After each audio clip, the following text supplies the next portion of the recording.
Hello, everyone. Welcome to Monday Live with Alan and Greg and our guest, Randy Ray, the literate Texan. And you get an extra special bonus tonight because we are men with hats, right? All of us wearing hats. We all are wearing hats. Originally, it was just Alan, but then I decided I wanted to wear a hat, and then Greg had multiple hats to choose from. I do have multiple hats to choose from. Oh, man. And we are live. Get my hats out now.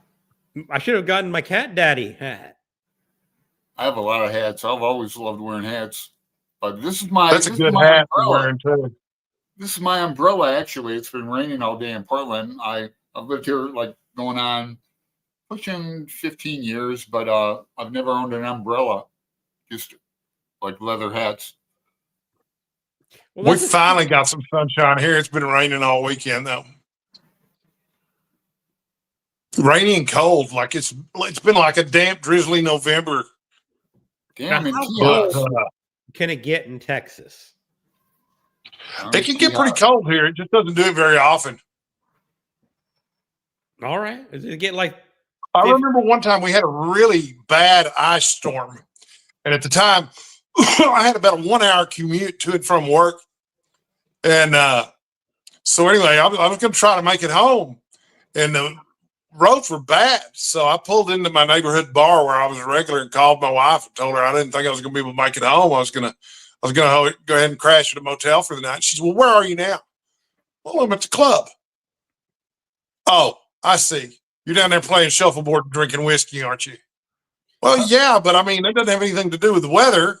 I mean, I'm going to be stuck here anyway. I might as well have some fun." I guess. I mean, she wasn't buying. But honest to God, it was just too unsafe to drive. I'm not a great driver to begin with. I gave up driving about a year ago.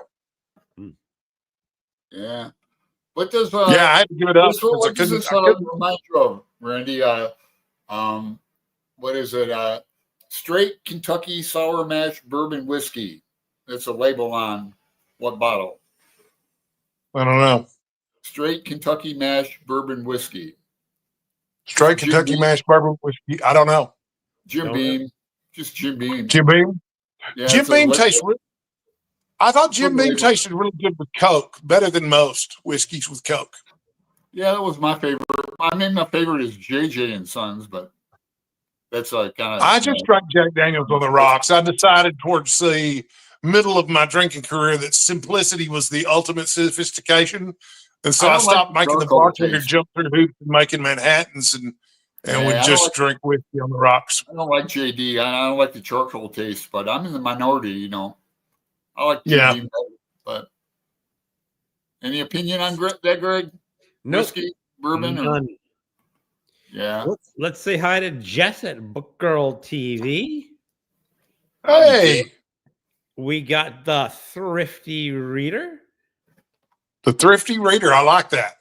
Yeah. Jess, is it raining in Long Island? Raining here in Portland as well. We had a lot of rain in Virginia this morning. A lot.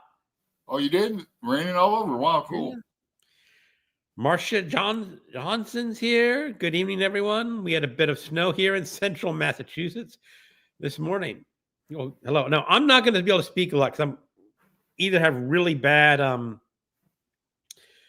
allergies or I'm coming down with something. So I may not read out everyone's comments. Don't take it personally. I'm going to be watching the comments closer tonight on my phone so I don't have to subject people to me going like this all the time. All right. Constance. So I don't have to read comments, right? No. Because I'm the guest. You can if you want.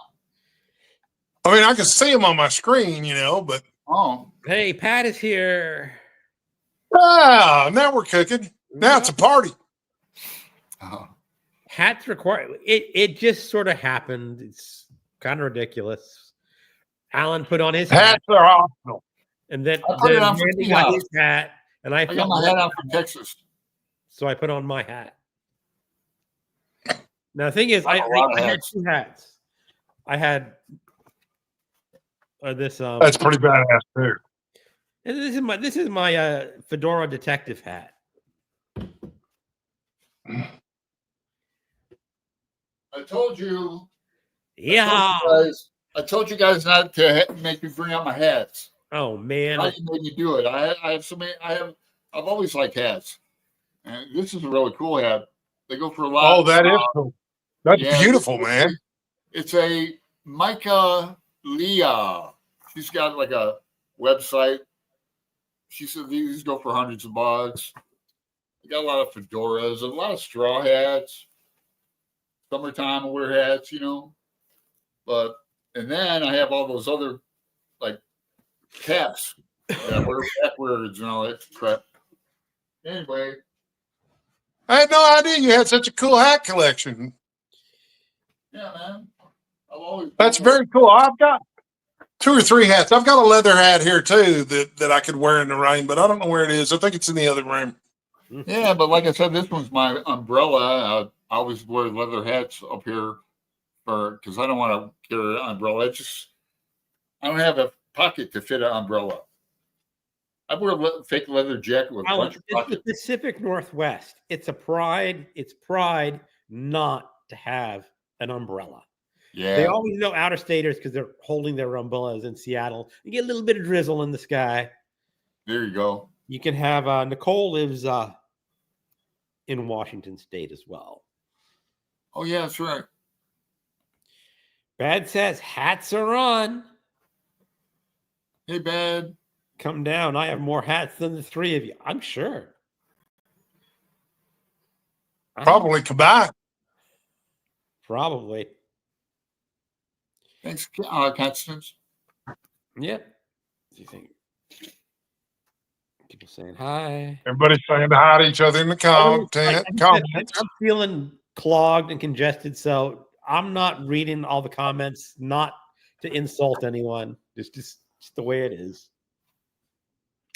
All right, Randy. Let's talk. Weird. Well, where the comments were, there's a picture of me now too. Oh yeah. What? Yeah, it's weird. I don't cool. see it. I don't see it. Yeah, You my see it? screen just changed. All right. Oh, it's okay. It's not gonna. Oh, there it is. Okay, weird. Oh, wait a The second. chat is right above one of my heads there. If I put a comment, does that? Does it What, come in? Brad? Oh, she says, guess what? Yeah, I said what? Guess what? What? I don't know. Tell me. She hasn't I want to responded. know. She will. She will eventually. It's bad as rad. Yep. Glenn and Alan, are you doing a read along of Homeboy by Seth Morgan? Homeboy. Everybody. Oh, what is Homeboy? Homeboy. I want to hear more about this. Yeah, it's probably like my 3rd or 4th read of this book. I really like it. It's the type Wow. of book I would like to write. If I would write a book, I'd like crazy county jail book with drugs and weirdos, girls with rings and tattoos. That's That is Randy. There's a book. Randy? That's what the guess is. oh, Geek Oh, Love. cool. Hold on for 1 second. Just hold on. He's gonna get his geek glove now. I'm gonna open up my ginger beer here. I got a blood orange ginger beer because my stomach. I drink too much coffee, man. And this last pot, Oh, yeah. I made it too strong. So let me. I can only drink one cup a day anymore. I get wicked heartburn these days. It's a Oh. drag getting older. Yeah. Let me get my can opener. Bottle opener. Since I don't drink anymore either, I don't have any bottle openers. So I gotta use my can opener for a bottle opener. That's horrible. Don't even have a bottle opener. Greek's Law. Does this have a bottle? Is that Homeboy? No. Shit, I don't even have a bottle Cat is talking opener. about. Damn. Oh, what? Oh, it's another one of her books. No, this is an author that I read the first 25 pages before starting the show.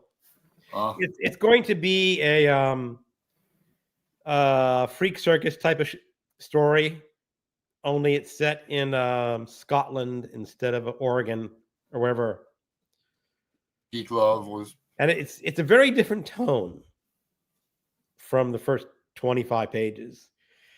Going into Geek Love, you knew that book was going to get really dark. It was so good. Oh, It was good. Now this one is a little, in the first 25 pages, a little more lighthearted than Geek Love. I've never read Geek Love. I feel like I have because I've heard so much about it. You should. It's a book set in Portland, or at least parts of it are set in Portland. Yeah. It's a great book. I'm trying to remember what was the name of the book about the psychic that was turned into an Oscar-winning movie, and it was written by Joy Gresham's husband, William Gresham. But I read that as a double feature with Geek Love. I'm in search for a bottle opener. I'm gonna open up my wicked set of tools. There's bound to be a bottle opener in here. Maybe not. There's bound. Yeah, there's one. Yeah, there's all kinds of shit in here. Like, well, my other one. Randy, it's bad when I drink My Lanta. my Lanta before I have my coffee. Yeah, I've done that before too. Oh, Yeah, this I is don't even try orange juice anymore. Yeah, unless I'm at a really nice restaurant at a hotel and it's fresh squeezed, but I haven't been able to travel for a few years now.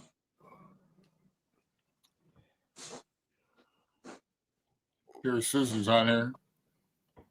What Here's was the bottle name of that book? I don't know. It's on the tip of my. It's like the presenter. You know the one I'm talking about, though, right? Was it called The Prestige? Oh, that's a good movie. No, but it's similar to that. I'm going to look it up right quick All right. on the God, internet. I'm in search of a damn. Oh, here we go. I'm trying to open up this ginger beer. I was telling Randy, Greg, I made my last pot of coffee too strong. Damn it! I'm gonna. This is my other set of tools. Let's see if I got. Hello, Flossie. Hey, Floss. Oh, I'm trying to get a now it's a party. bottle of ginger beer open, Floss. Use your teeth. Oh, shit. What teeth, Greg? Yeah. Well- Damn, I got every effing. Did I ever tell you the story when my mother-in-law used to live with us back in Washington? She used to do the screw top bottles like a pop or tea with her teeth, Oh, and then Oh, then she broke a tooth. ah, oh, this is an old school ginger beer that I've had in my fridge for a month, but I suddenly want it and I can't get it open because I don't have a bottle opener anymore. I gotta be one in here. I got damn scissors. Have Is you it been reading Ellen Bernstein as the healer? what? Oh, we're trying to find this book that he's talking about, Resurrection. Nightmare Alley. It was called Nightmare Alley. Nightmare Alley. Hold on. I've never heard of that. Does Greg have it? Really good. I got a saw. Yeah, on so I read Nightmare Alley as a double feature with Geek Love. Oh, They go really well together. they would go together. Yeah, it was a really cool reading experience reading them as a double feature. I may do that again soon. And I had a really nice copy of Nightmare Alley too, because it was one of those New York Review of Books publications, and they make really nice That's products. what I have. New York Review Books. That's my. Yeah, sure is. It's a good one. I've got the New York Review of Books edition of The Adventures of Brigadier Gerard too. That's really cool. Well, I'm about ready to pitch a fit because I can't find a damn bottle opener and all my crappy little. Oh, yes, Lee. I did get your. I thought I responded to it. I know I looked up. It was about maybe the world's first science fiction novel by Lucretian in ancient Rome. It's called The I don't True know anything Story. about that. The I used True to be able to Story. open a bottle with a lighter.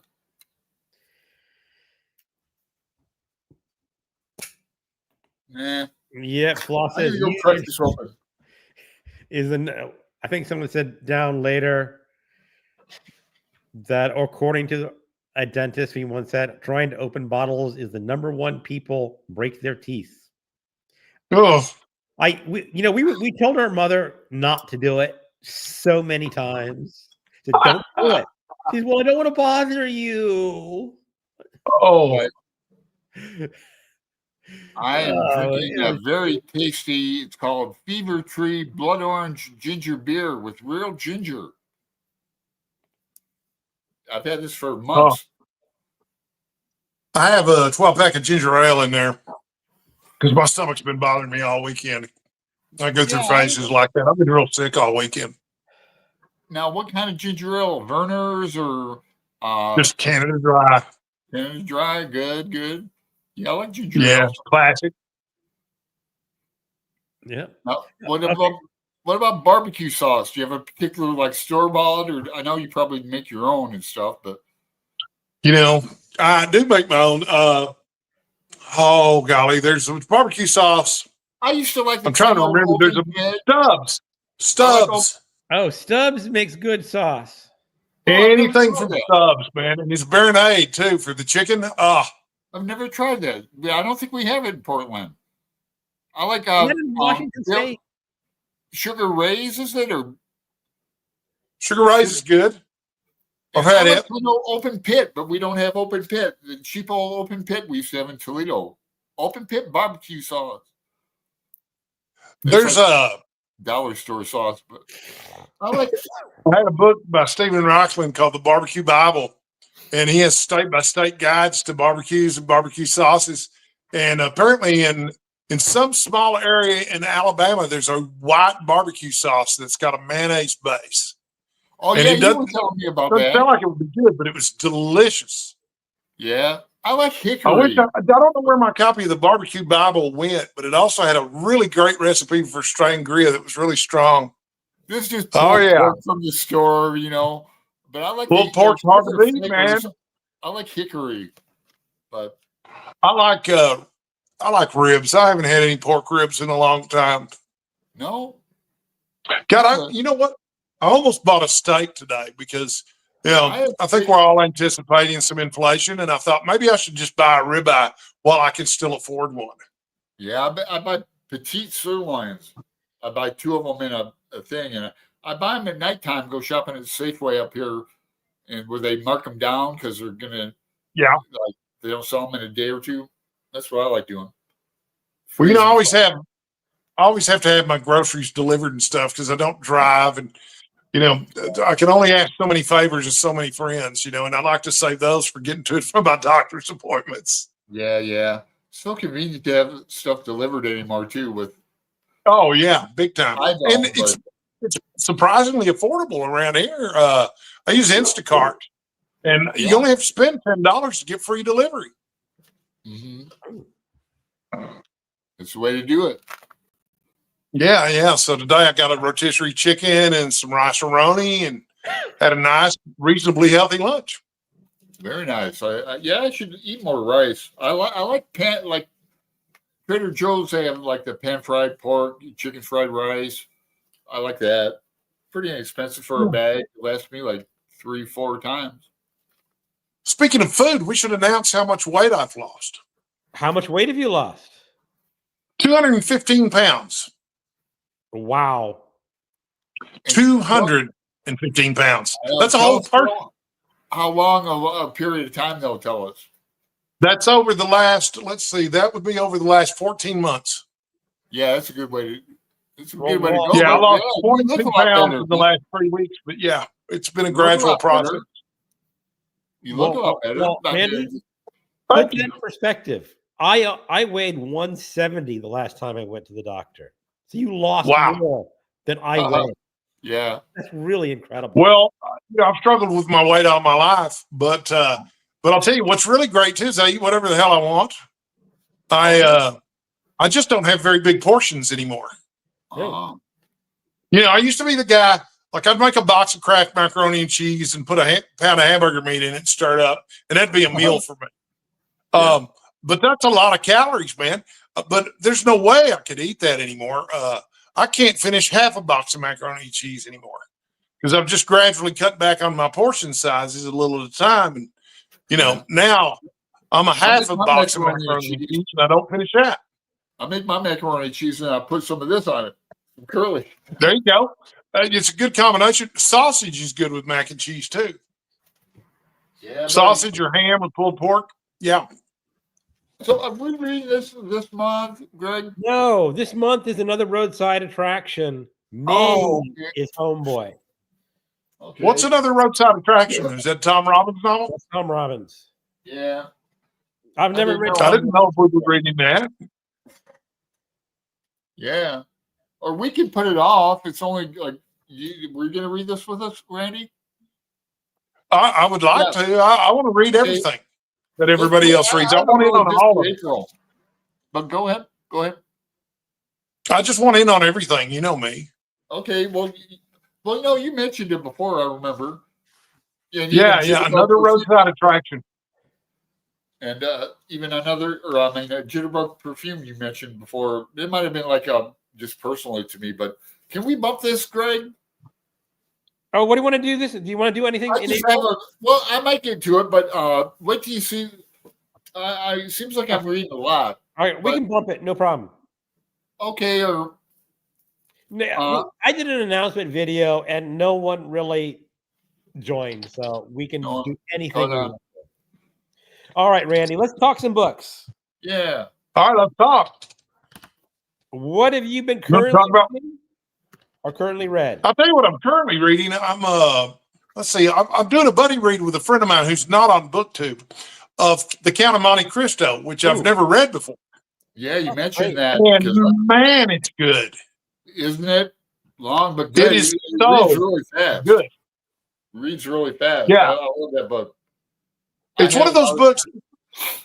I read that in the Joint one of my times when I was in jail or the Joint prison, and I had a lot of time to read it. So it was so great. I really, just drawn into it. Love that book. Well, of course, it was published serially, so everybody had to wait 2 weeks for the next installment. And it's got these incredible cliffhangers. Yeah. So I can't even imagine what it was like for the original reader to have to wait 2 weeks to find out what happens next. Yeah. Because, but we're reading it, we're taking it really slowly. We're doing 2 chapters a day. He's a slow reader. And so we're doing 2 chapters a day. So it'll take us quite a while to finish it. And I'm totally okay with that. That's the way we approached. And I did this one as a buddy read with someone else. I did Great Expectations, which I just finished about 2 weeks ago. And oh my God, I've read Great Expectations before, but this one was way better this time. Yeah, it was one of those books where when you finish it, you want to stop and start over from page 1 and read it again immediately. Right. I thought I couldn't get over how good Great Expectations was. I've got Tale of Two Cities. I've got Dr. Dorrit. I've got Copperfield. But I've read David Copperfield. Yeah, I've read that a couple times. I've read A Tale of Two Cities. It's been a long time though. Yeah. It's been long enough ago that I couldn't give you a plot summary or anything, But I could give you a plot summary of Great Expectations now. I have a copy of the Count of Monte Cristo, the movie, and it's one of the more recent ones. And now I can't remember the name of the actor that's in it, but I got it because there was a particular actor I wanted to see in it. But yeah, we're going to finish the novel before we watch it. But the Count of Monte Cristo reminds me of Lonesome Dove in a respect that, I'm one of these guys who, in the past, I'm not like this anymore, but in the past, I was kind of like a reverse snob. If everybody loves something, how good could it possibly be? I'm not going to mess with it. And so I put off reading Lonesome Dove because everybody loved Lonesome Dove. especially non-reading. I don't read books, but I loved Lonesome Dove. So I just put it off. And then when I finally did read it, I was like, holy crap, that's one of the best books I've ever read. And I'm having that same experience with the Count of Monte Cristo now. You know, it's just really good. It And is. I've got that beautiful leather-bound edition that they were selling at Barnes and Noble. Cool. So Yeah, I that's love been a that lot of book fun. as well. That's what I'm reading right now. Also, I've got something to show off here. And I'm not going to say too much about it because I'm actually going to try to write a book review of it to publish. But The Savage Noble Death of Babs Dion by Ron Curry is I'm almost finished with it. I'll probably finish it tonight. I think I've got 30 or 40 pages left. But I'm a fan of Ron Curry. I really liked his novel Everything Matters. And he hasn't published a new novel in 4 or 5 years. So I'm really been enjoying it. I started reading it the minute I got it. Cool. Well, you're getting a lot of congratulations on the weight loss, Randy. You are. From like Angelia, you going to read them? Or I'll highlight them, but as I said, I've got something cold. Yeah, I can read them, Greg, if you want. Read them. I need the encouragement, please. Yeah, the Thrifty Voila, Reader. I need the encouragement. I'll highlight them. Can you read it from the highlight? I've got 175 more pounds to go. All right, Alan. You just read the comments. Okay. Well, first, let's start with Marcia. Reed's ginger ale is really good. Lee says, Alan, do you have any close neighbors you could go to for the opening my bottle? Marcia says she Googled it. There's 13 ways to open a bottle. Stupid. She didn't say stupid. I used my kitchen drawer finally. Duh. You know, I used to be able to pop them off with a lighter, beer bottles, but I lost that. Let me get back into it. They're saying hi to each other. What translation are you reading, Randy? Thrifty Reader of. You're jumping ahead of me, Alan. Oh, I am. Okay. Yeah. Well, I don't know which translation it is. Strangely enough, the Barnes and Noble edition does not name the translator. It's probably an old public domain then. Oh, it may be. It's not difficult though. It's not archaic or flowery or anything like that. Yeah, we're getting a lot of comments on Tom Robbins. Yeah, well, I'm going to highlight. As I said, I'm going to highlight the messages. Says congratulate weight loss, Randy. Randy, congrats on your weight loss. Yes. Thank you. Keep on doing it. You got this. Hey, 175 more pounds. Wow, cool, man. I got another roadside attraction too. Is it So Marcia will join us? It can be either one. I don't care. Cat's loving the cowboy hats. Howdy, Cat. Thank you, Cat. Liminal Spaces. I'm reading Jitterbug Perfume for my channel now. Yeah, I rearranged my shelves, and now it's way over there. I can't reach my copy of Jitterbug Perfume's probably my favorite Tom Robbins. And Julia just asked 1,000 mark of the Count of Monte Cristo. Took me a few months to work through Monte Cristo. It was an experience. That's really good, Angelia. Cool, Angelia. Yeah, really there's Thrifty Wish translation of your reading. Saying hi. I'm currently reading independent author Craig S. Morgan's Thou Shalt Not Desire. I bought it when I was in New Orleans last week. It's a mystery novel. Damn, Jeff, you were in NOLA? You didn't tell me? That's cool. I hope you had a good time. I hope you vlogged it too, Jess. I love your vlogs. You know that. She has some real cool vlogs, man. I think she's talking about the early 2000s, not the Barnes & Noble. 215 pounds. That's incredible. It's a lot. It is a lot. I'm saying hi to people. Hi to people. Hi, people. Okay. Hey, everybody. Hi. I'm sorry, everyone. I said I'm getting a cold, so I'm trying. I can talk more about what I'm reading. Yeah, talk about a couple books, then we'll go over Alan. I'll tell you about what I've been reading. Yeah, well, Greg. Yeah, I can't tell any difference at all, Greg. You don't sound like if that's I feel it. Oh, you just feel like it's hard to get a full sentence out of your mouth. Yeah. Oh, Oh. sorry about that. It's Go on, not Rand. COVID, is it? I don't think so. You know, I launched a book club this year, the Lone Star Book Club, and I'm actually taking it kind of seriously. So this month's selection is the sonnets by Shakespeare. And, you know, the idea isn't to read all the sonnets in a month, although you could easily, just 5 a day. But the idea is to have them kind of being read in the background for the rest of the year. But I got an edition today. I had the, so I got the Arden Shakespeare edition of the sonnets today. Which edition is that? Is that the one I have? No, You get it's the one Folger that's all Library? annotated up though by me that I've had for years.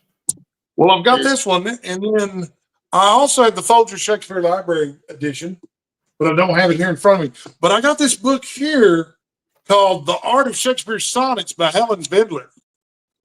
And you can't really tell by the picture, but this is huge. It's a Oh, huge book where she analyzes the sonnets.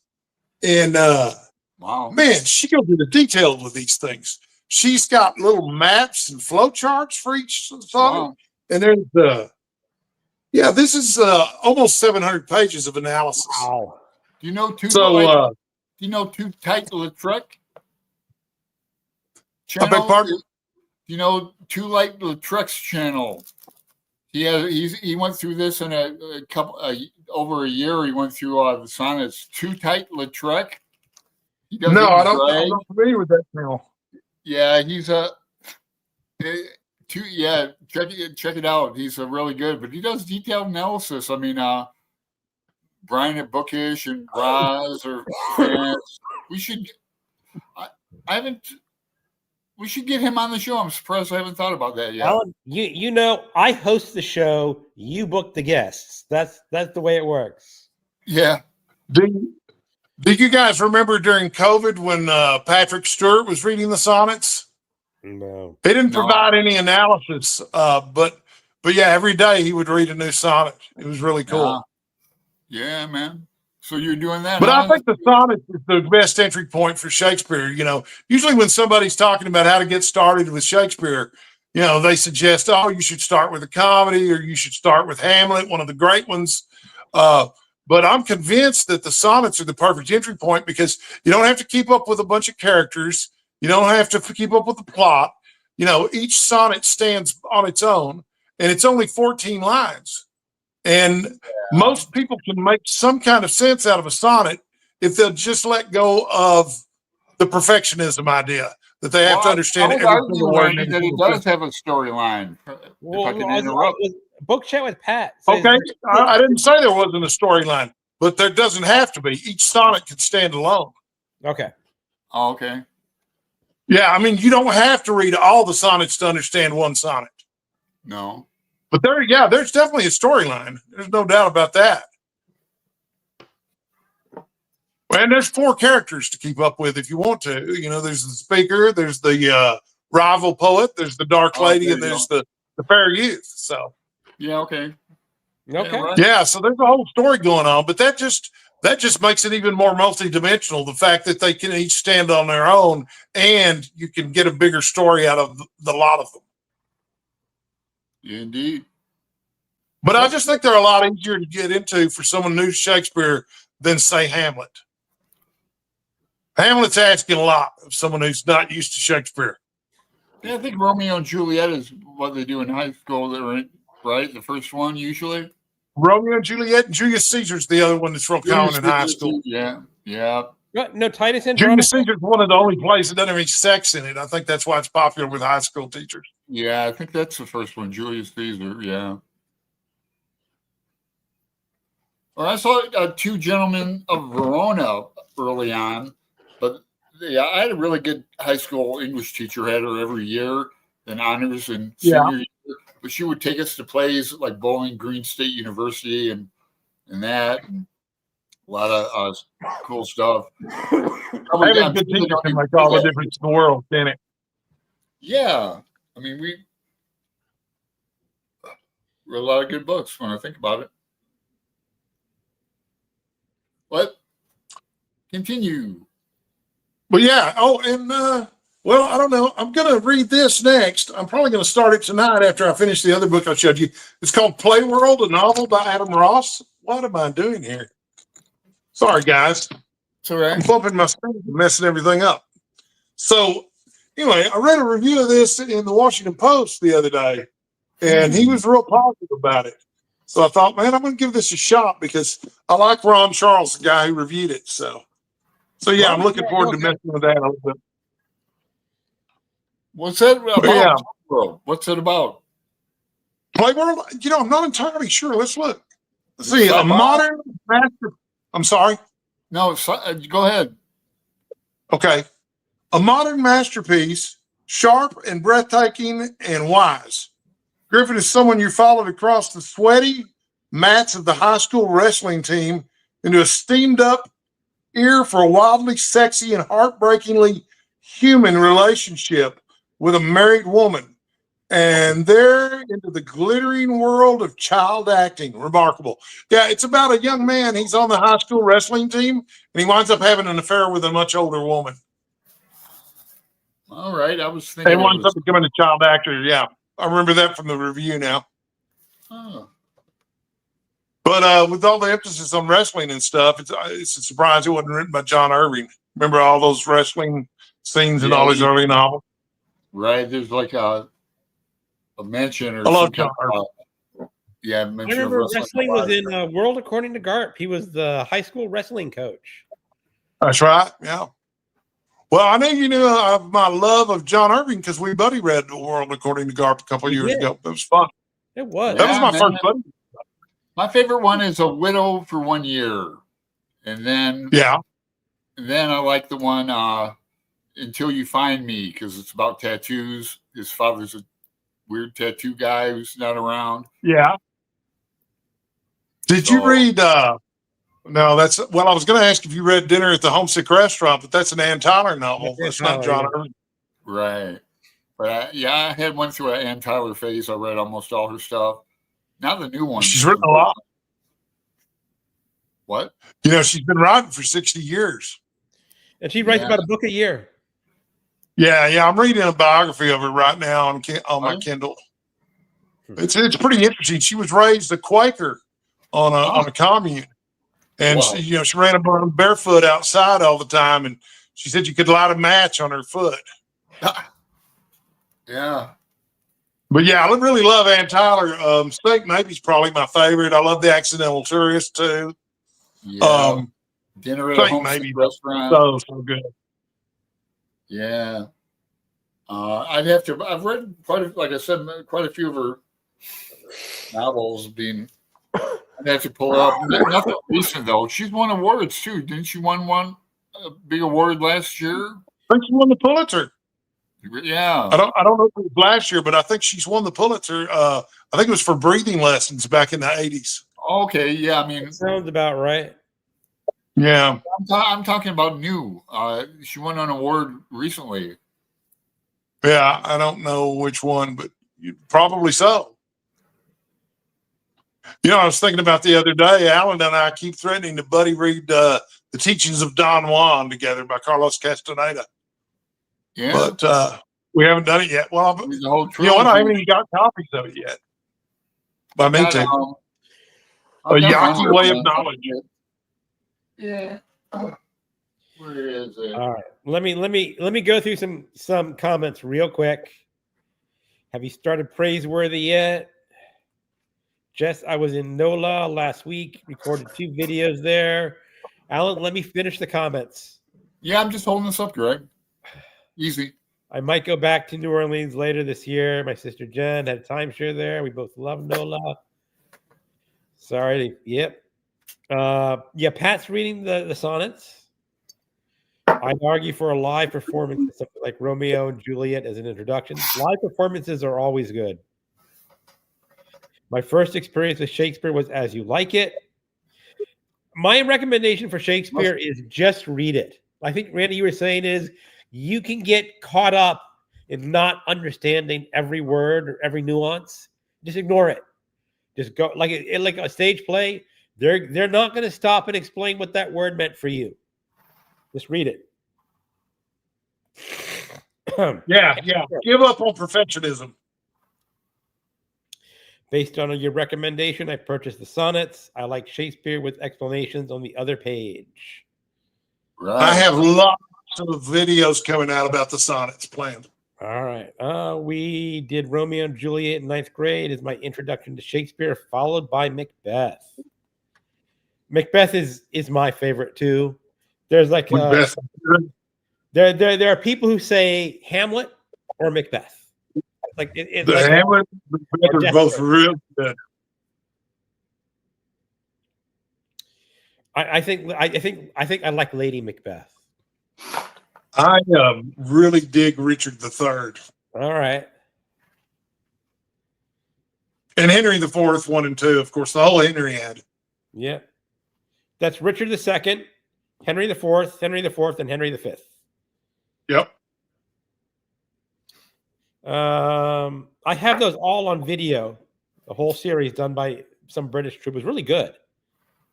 I have Widow for the Year on my bookshelf. I knew Pat would chime in. A Prayer for Owen Meany. I think. Oh I like gosh. that one too. I've read 3 John Irving: Cider House Rules, World According to Garp, and Prayer for Owen Meany. I also enjoyed Widow for 1 Year, the Marcia. Excuse me.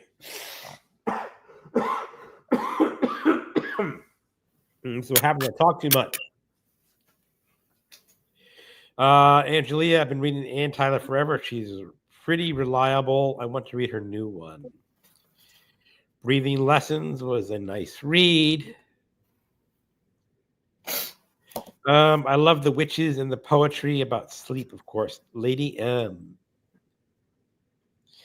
I keep telling about this performance that I heard about on Macbeth, where they cast a young, beautiful Lady Macbeth.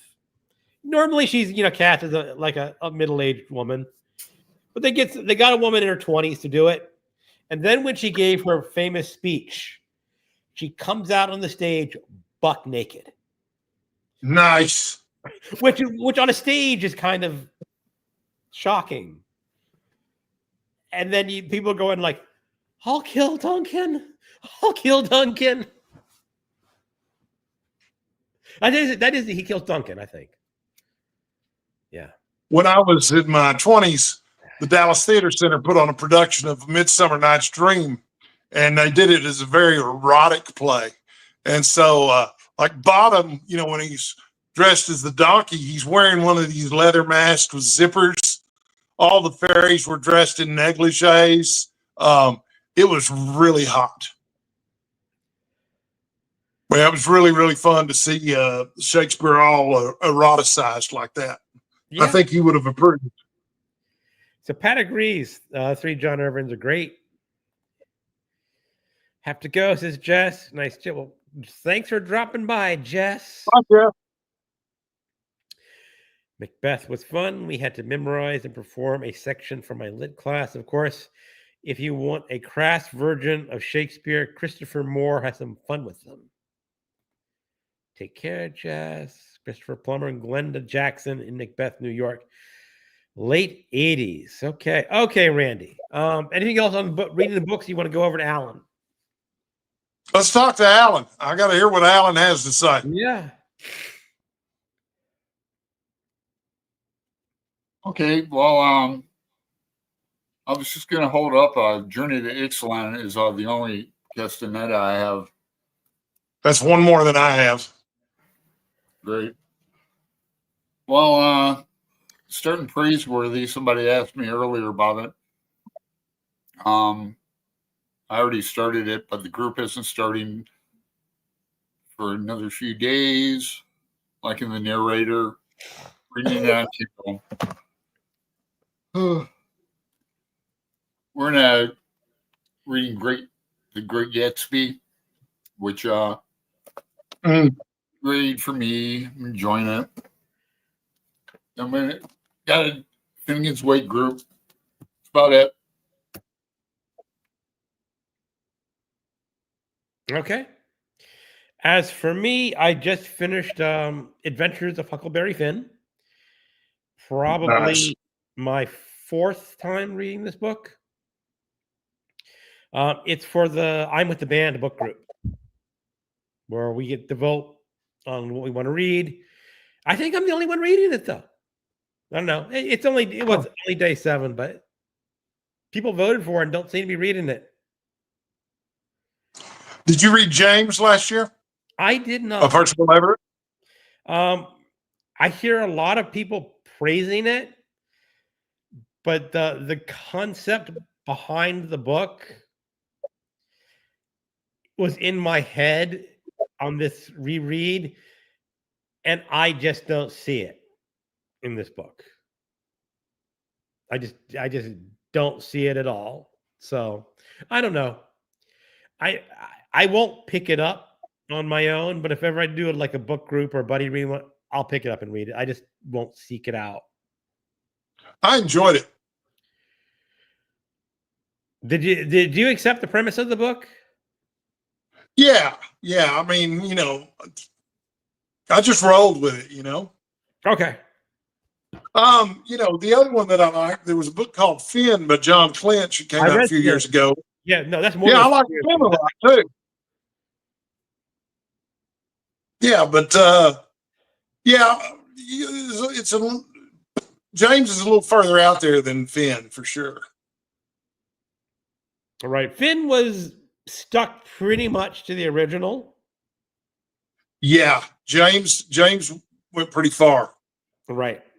And I heard I think we can say up front that in James, Jim is not the dumb man that he's portrayed in the book at all. And it's all just an act. Yes. And then there's something else that I don't know that it's supposed to be a shocker. I'm not going to talk about because I don't know what that is, but I enjoyed it. But Adventures of Huckleberry Finn holds up just fine by itself too. It does, except you get around chapter 35 when Tom Sawyer pops up on stage, and that's where for me the book just sort of loses its cohesion. Now, you did not read the Fifth Heart with us in the Homes Where the Heart Is, did you? No, I sure didn't. I still have my copy of it, but yeah, I didn't get to it. Well, the idea. Well, I don't get it, but Mark Twain is a character, or Samuel Clemens is a character in that book. Okay. And at one point, he's talking to someone about writing, and he's talking about Huckleberry Finn, and he's talking about when you're writing in the groove, the characters speak to you. You're just using your hand and putting their words down on a page. It's all flowing. And he says, around chapter 35, Huck stopped talking to me. So he had to fill in the book with his own words. And so he brought in Tom Sawyer. And I thought, what? And I thought that is just the perfect explanation for what happens to Huck Finn. Now, I don't I don't think that's Mark Twain's real words. I think that's Dan Simmons speaking as an author who I'm sure he's had many characters talk to him in books and just hang up the phone halfway through the story. Yeah. But still, I still think it is one of the greatest American novels, however you look at it. Absolutely. Right up there with Great Gatsby, which Alan mentioned earlier. But yeah, those are, when I think great American novel, those are the first two that come to my head. Yeah. And I will be reading The Great Gatsby next week. Or this week. I never get tired of The Great Gatsby. I've reread it I don't know how many times. I try to reread it every year. I saw a lecture last month. There's a guy who's I'll have to look it up. he did something. He wrote a nonfiction book about Gatsby. Now, Okay. the lecture series I went to is normally biographies and history. They bring in like people who've written a biography on President Garfield or Longstreet. They had Rod Serling's daughter come in, talk about her memoir of Rod Serling. But this lecture was, what if you were to talk about Jay Gatsby as if he were a real person and treat it as a biographical storyline? And this guy, he claims he has read The Great Gatsby 104 times. Nice. So he knows Gatsby. And it was actually going to that lecture that I decided, yeah, I'm going to reread it this year. I wasn't going to do it originally, but I'm going to reread The Great Gatsby. I read it twice last year. Okay. I was in the hospital both times.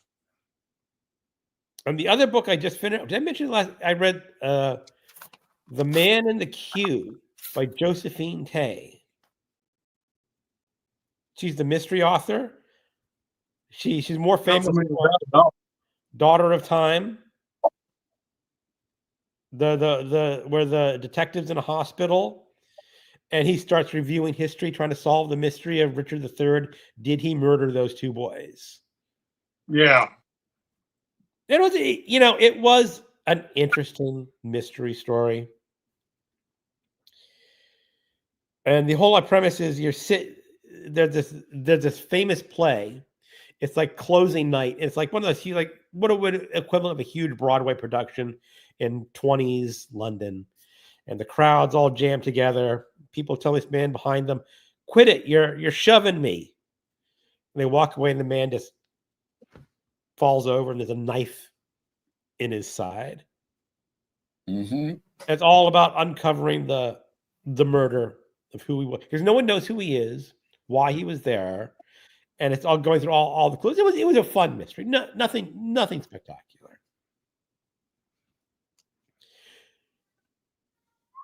And then as an audiobook, I am listening to, it's called The Huntress. It's set during World War II and right after World War II. There are two storylines. The first toryline is my favorite so far. There were a squadron of female bomber fighters. They took out biplanes, and the whole unit was all women. There's a pilot and a navigator, and they flew out to bomb the Germans. And they were known as the Night Witches. Oh. So, and one of the characters is, she's such a pill. I mean, she's a card. You don't mess with her.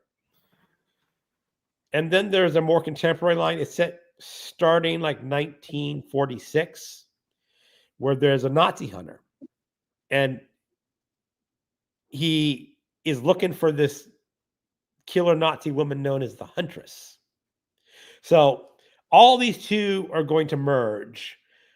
And there's a couple, I won't get into all the storyline, but there's another storyline of an American family where this woman from Germany comes over and she marries into the family and going, is she the Huntress? But that's so easy. You said, no, it can't be that easy. So there's going to be some sort of a big reveal.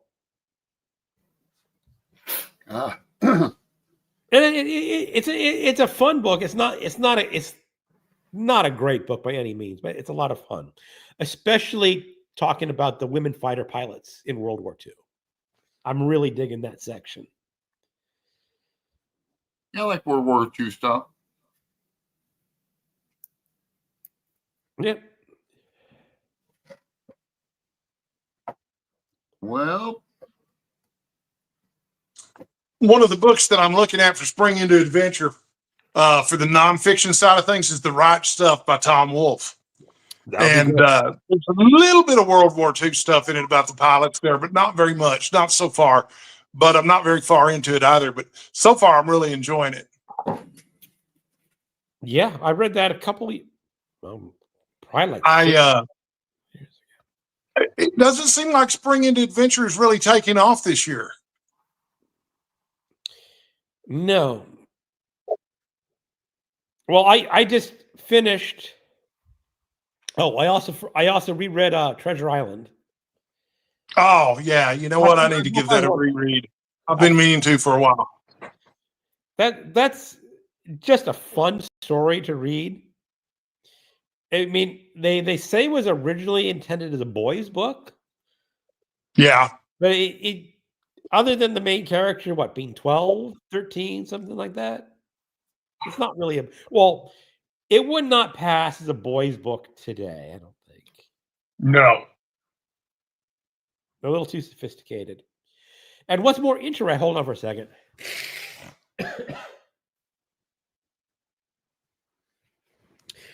And I guess I knew it, but didn't realize Robert Louis Stevenson invented the pirate stereotype with that book. That's where we get our images of pirates, is from Treasure Island. I didn't know that, but I'm not surprised at all. No.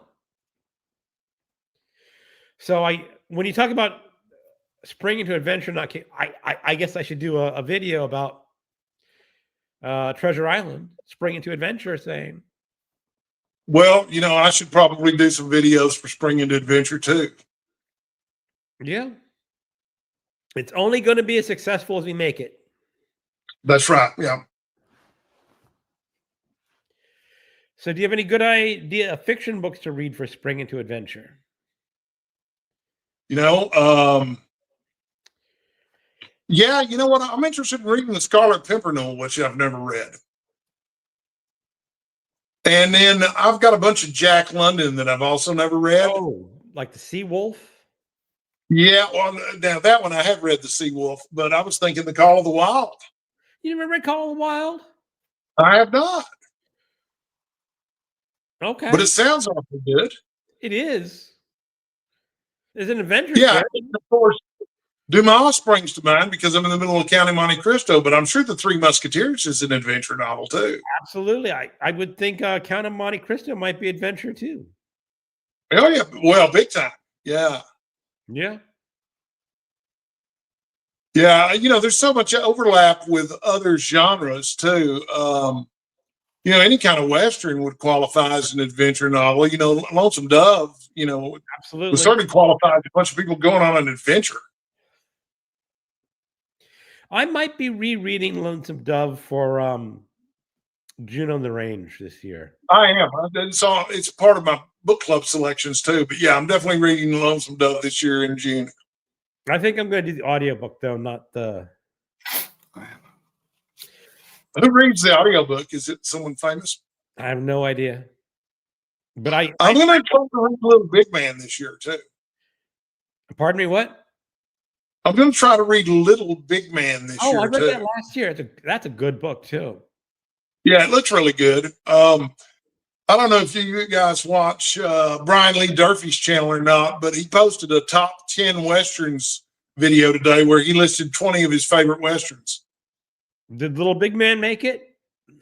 Little Big Man wasn't on the list, but he picked out a bunch of books that I would not necessarily have picked out. And he picked out at least one book that I had forgotten. God, I can't remember the guy's name now, but he wrote a bunch of novels. He wrote Appaloosa, which was really, really good. But it was not his Appaloosa series of books that the guy suggested. It was a retelling of Wyatt Earp and the gunfight at the OK Corral. Anything for Billy was one of his recommendations, which doesn't get talked about nearly enough, in my opinion. Anything for Billy's terrific. Is that who did Anything for Billy? Is that Larry McMurtry? Larry McMurtry. Yeah, it's a Larry McMurtry novel about Billy the Kid, and it's wonderful. It's very, very funny, and it's also very touching. All right. I've been meaning to read more Larry McMurtry. I know, was it about a year ago you mentioned the third book? Dwayne's Depressed. Dwayne's Depressed. There's one that comes before Dwayne's Depressed. That's Texasville. Yeah, Texasville. And I want to read There's, Texas. Yeah, well, there's the Last Picture Show, and then there's and then there's Texasville, Dwayne's Depressed, and then there's another one after that, which is supposed to be really terrible from the reviews that I've read. but Dwayne is the main character in it too. All right. But Dwayne's Depressed is one of the worst titles I've ever heard, but it was a very, very good book. I really enjoyed the novel. But I liked Texas a lot better than I expected too. I mean, it's really reviled in critical circles, but I thought it was a really good book. Okay. Yeah, I could tell my Larry McMurtry story, but I've told it 100 million times. Oh, we got new people in the I chat. haven't heard it once. I don't think I've heard it once. I met him in Mesa, Arizona. He owned Mesa bookstore, or he bought it. It was an old bookstore with ladders and that, wooden floors, right across the street from Mesa Shakespeare Company that's still there. He's a nice guy. Yeah. But he wasn't he just owned it, you know. There's another author who owns a bookstore. Ann Patchett owns a bookstore. I'm sure he doesn't own it anymore. I don't think Larry Mercury is alive right now. I think he died. No, he doesn't. Yeah. His bookstore in Archer City got so big that it took up 3/4 of the town square. Yeah, as he got more books, you know, he would just buy another building on the square there. The townsfolk hated it. Yeah, this is a third floor bookstore. It's still there. I don't know if he owns it or not, but Mesa, Arizona is a cool little town. As a main drag, and I miss it sometimes. Mesa, Tempe, Scottsdale, Phoenix area. Okay. Well, I read his memoir about being a bookseller. It was called Books, and it was very good.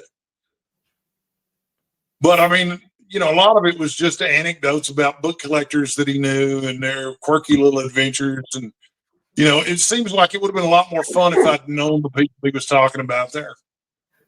Yeah, I would like that. I saw him speak once, and it was really interesting because he was giving a lecture about turning novels into films, which he certainly had enough experience doing.